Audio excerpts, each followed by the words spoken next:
It's a Thursday post-signing day edition of the Husker247 Daily. I'm Michael Bruntz. Brian Christopherson joins me.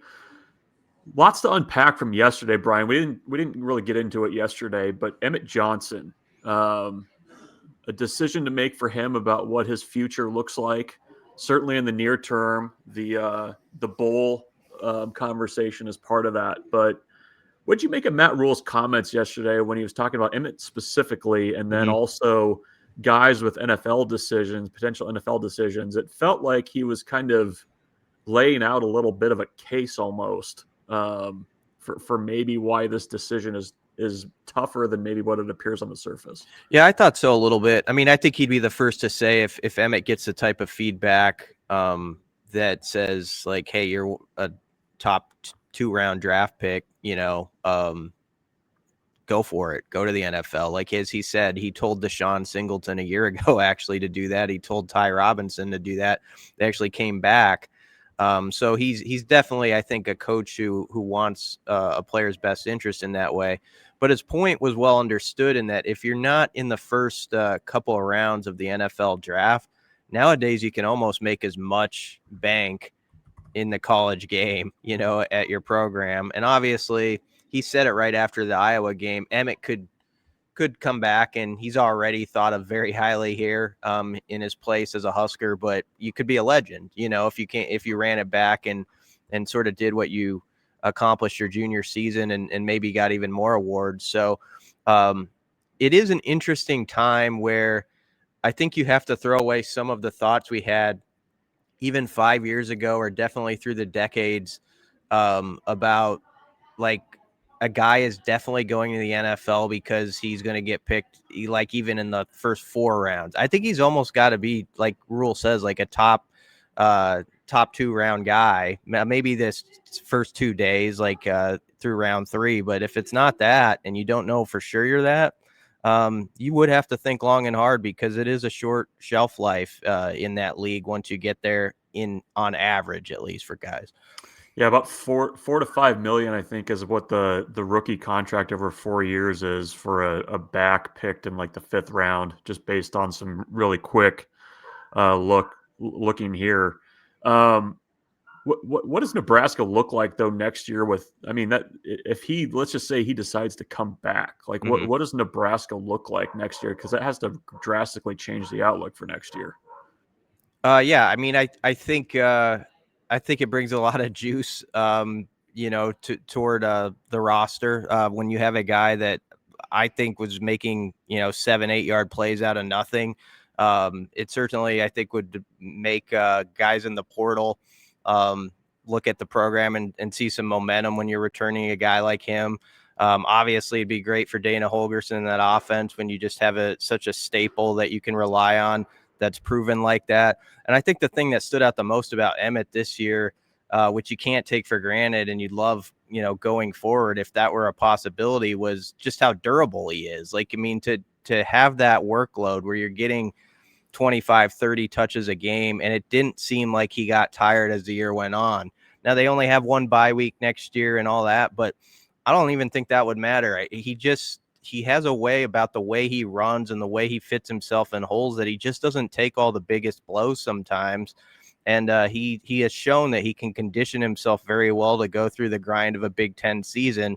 And that would have been something like a couple of years ago, people would have said, no way can a back that size do that sort of thing where he can carry it that many times and have the success he did. He's also beefed up his body. He was more than 200 pounds this year. And I think he's more sturdy than people knew. And he proved that as the season went about. Yeah, it's interesting. Even with the CBS Sports pre-NFL draft, I mean, there's still more guys to be added in there, but they do have potential early entrants in that list, and he's not among the top 5. So it is kind of a fascinating discussion, and like you said, it will be interesting to see kind of what information he gets from NFL clubs, because it seems like it's a little bit more of a nuanced conversation than what it appears on the surface. We're going to find out later today. I'm not sure what time it actually drops, but Big Ten all offensive honors. Do you see him being the the running back of the year in the Big Ten. Yeah, I mean, it might even be out almost by the time this comes out, and I would be shocked. You can still run this thing. I mean, it would just be shocking if he wasn't named that. I don't see how anybody could beat him out for that award. Certainly his first team, all Big Ten, but also running back of the year. No way somebody beats him. He had like the second most all-purpose yards in the country. Who was number one was a good back, but a back from Jacksonville State. His numbers compare as favorably or right up there with any running back anywhere in the country, and certainly in the power conferences, definitely at the top of the list in the Big Ten. And so he should be there. And of course, the key going forward now will be, we'll see if other Huskers get on that list. You mentioned off air, maybe Justin Evans earned the respect of like some coaches. I know Nebraska's staff thinks he's one of the better centers in the country. So you would wonder if he would get some love. I don't think beyond Emmett, though, there's going to be a ton of guys. And so that continues to be a mission for this program. You win more games, and ideally on these lists in the future, Bruntz, we're seeing a year where there's 4 or 5 Huskers on like offensive 3 teams over the spread out, something like that. Even an 18-team conference, I know it's harder to do, but that's what you want to see at the program. And so that's still got to be a goal that's out there. I think Ohio State had 11 defensive guys, different defensive guys that earned some kind of recognition. Nebraska was at 7, I think, for honorable mention guys, but not a huge surprise defensively. Although Sierra Wright was one that I wondered if he would sneak on there on like a coach's list, because he feels like a guy that's like the thinking man's defensive back in some ways, just based on the fact that he didn't have the numbers because nobody threw at him. Yeah, that's a good point. And Sierra maybe got penalized for it. You would hope coaches would recognize it, though. He made a difficult move in season to nickel, and you would think that would maybe count for something. But not a surprise that Nebraska really, aside from the honorable mention, wasn't recognized on defense. They did get Kenneth Williams as a second turn guy. And Ja'Cory Barney got a mention as one of the third-team guys, too, in the return game. So that's obviously a credit to them, and also what Mike Eckler has done with that operation. So that's a positive trend. But, yeah, to get on these award lists, unless you have a season like Emmett did, or you're that above the crowd, you got to be a team that starts to win 9-10 games, honestly, to, I think, sort of budge your way past those sort of tie-breaking votes on certain guys to have more players recognized on this thing. So that's the things go hand in hand. Winning goes with that, and with the draft picks and getting the benefit of the doubt there when that comes along.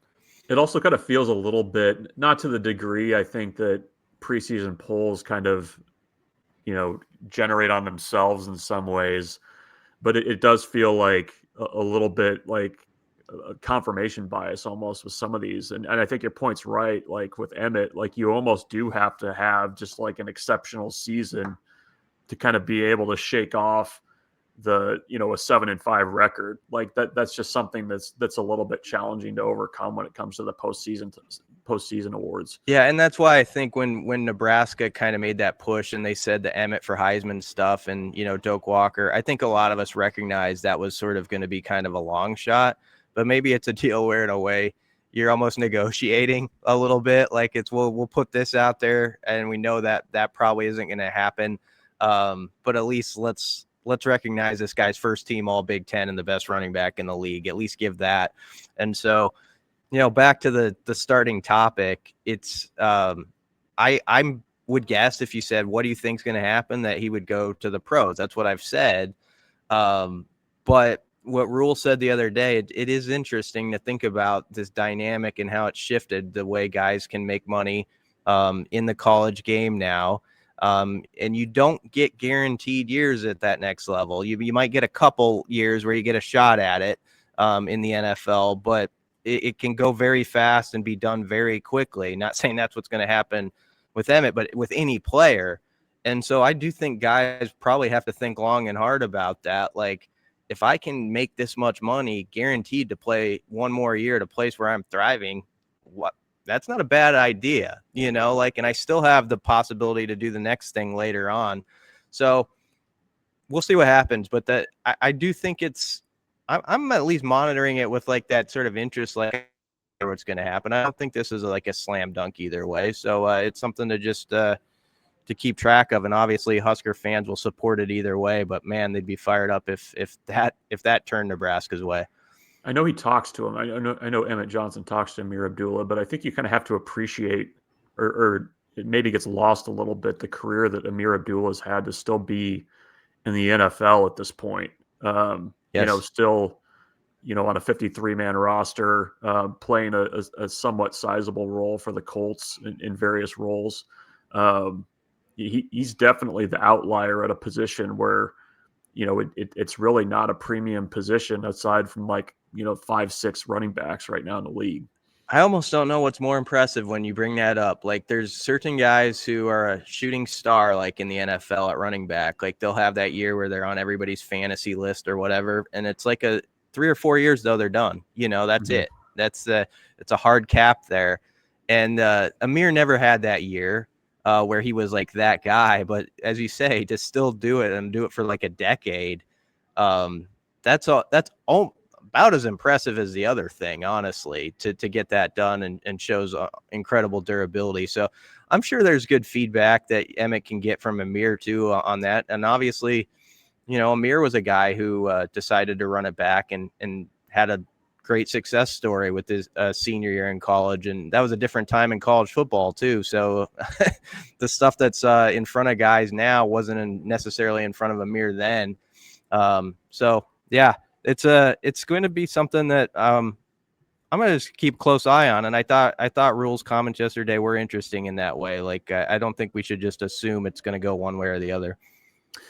Brian Christopherson will keep his eyes on that as Nebraska begins bowl preparation on Monday, kind of full time once they have a destination and an opponent. Keep it locked on Husker 24/7 for all the latest.